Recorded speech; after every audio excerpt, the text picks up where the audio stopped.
Alrighty, guys. Good evening, good morning, good afternoon, depending on where you're watching from. Welcome back to the channel. So, as usual, I'm back to let you know some more updates concerning the Super Eagles of Nigeria. So, the camp has effectively been dissolved right now because obviously they've completed the task for this FIFA break. So, everyone has now started returning back to their club sites in group. The ones that are playing in the EPL, the Kevin Bassey, the Alex Iwobi, the Ola Aino, all of them traveling together to the UK. And then we had the likes of the other players, finding their way as well. But they are going to, first of all, make a trip to Lagos before they board a plane in the airports to their respective destinations. And we wish them safe trips, safe journeys to their club sites as we wait until next 2 months. I think effectively in June, that's when we get to see them regroup again to play friendly games, which right now, based on the updates, we have 2 friendly games in June with Russia and with I think Ghana. But more updates is going to be coming out about this one. But as it stands right now, the boys have started returning back to their camp, and a very interesting thing right now is that Victor Osimhen seems to be smiling again, after Boniface did a short video to, show Onyedika, Osimhen, Chus Ekong all in the same jet when they were heading to Lagos to return back to their club side. So obviously it's such a refreshing sight to see that Victor Osimhen is finally laughing again, is finally back into his groovy self, his normal self, and has moved past the disappointment from the Zimbabwean game.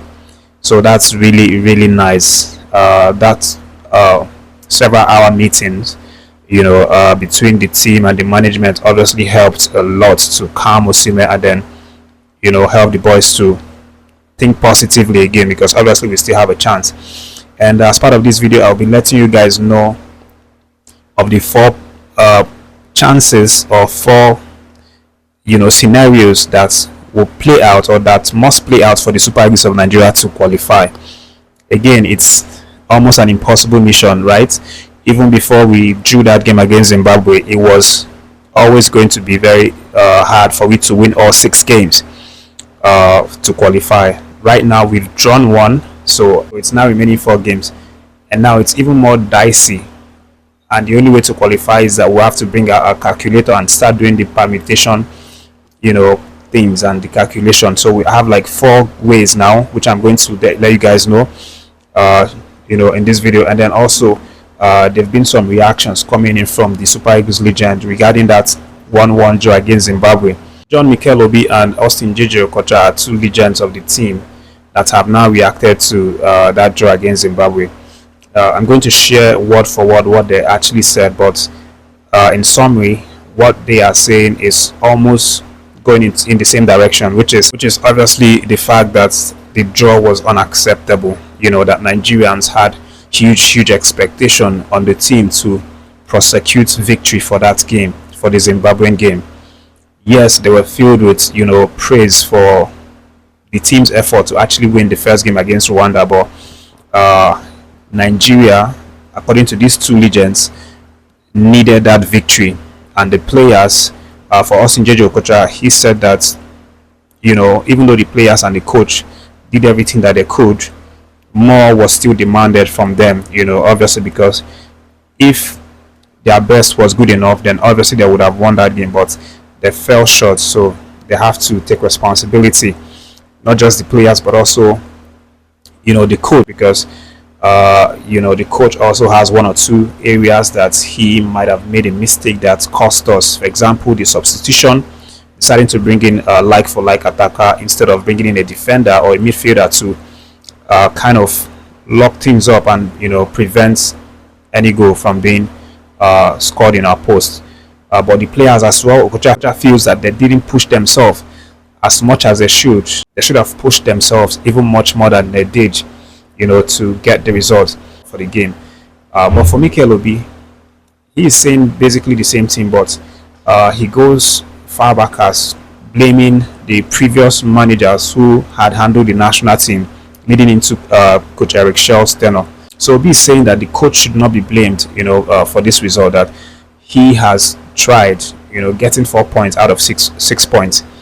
That the real blame should be put on the previous coaches who had failed to win games, starting from the the first match of the World Cup qualifying series with Joseph Posero, all through this period, and then Finidi George, like that till this point. So he says that those mistakes made by these coaches were actually what put us in this situation where everything's looking really dicey. But he also maintains that they can actually get it right, in future games. For Austin JJ Okocha, he said in his own words, Nigerian football supporters need to ease up on the coach because he is not the main issue. Both the players and the head coach are giving their best, but unfortunately, it hasn't been enough. However, the players need to be more mindful. They are not just playing for themselves, but for the entire nation. There are millions of Nigerians whose emotions are tied to the team's performance. Imagine the heartbreak of missing out on another World Cup after failing to qualify last time. It would be devastating. The players must understand the weight of their responsibility and fight harder for the country. This is what Okocha has said. And then MIKEL Obi as well said this was a match many expected Nigerians to win. But unfortunately, despite their efforts, they could only manage a draw, which is disappointing for us. As for the coach, I don't think he is the problem. The current situation of the Nigerian national team is a result of the previous coach's tenure. If he had been winning his matches just like Eric Shell did in his first 2 games, securing a win and a draw, Nigeria wouldn't be in this mess. So effectively, MIKEL is exonerating Coach Eric Shell's performance and saying that he should not be blamed. That all of the blames come from a little bit from all of these previous coaches. But let me know your reaction based on this comment. Do you agree with Okocha, or perhaps you disagree with him? Also, MIKEL Obi's opinion as well. So as I said, we still have like 4 ways that we can potentially qualify based on the permutation and calculation process. And then the first one is South Africa being deducted 3 points, and then Nigeria going on to win all of their 4 games. That would make us to qualify in the playoffs position. And then the second one is if we win all of our remaining games, we will finish in second place. And the third one is if South Africa win all of their remaining games but gets 3 points deducted from the entire points, and then we beat them in our return leg, then that will mean that we will finish at top and then we'll qualify. And then the fourth and last one is if South Africa win all their remaining games and loses to Nigeria, but the points is not deducted from South Africa's entire points, then we'll be in the second position, which means we've qualified for the playoffs. So these are the 4 ways that we can actually qualify. But as you can see, in all these 4 ways, we need to win all of our 4 games. We need to win all of our 4 games. There's no draw, no loss for we to stand the chance to qualify. So those are the ways that we can possibly qualify. What do you think about this? Do you think Nigeria can get this job done? Do you think we can actually win all of our 4 games and qualify in the playoffs, or possibly lead the group?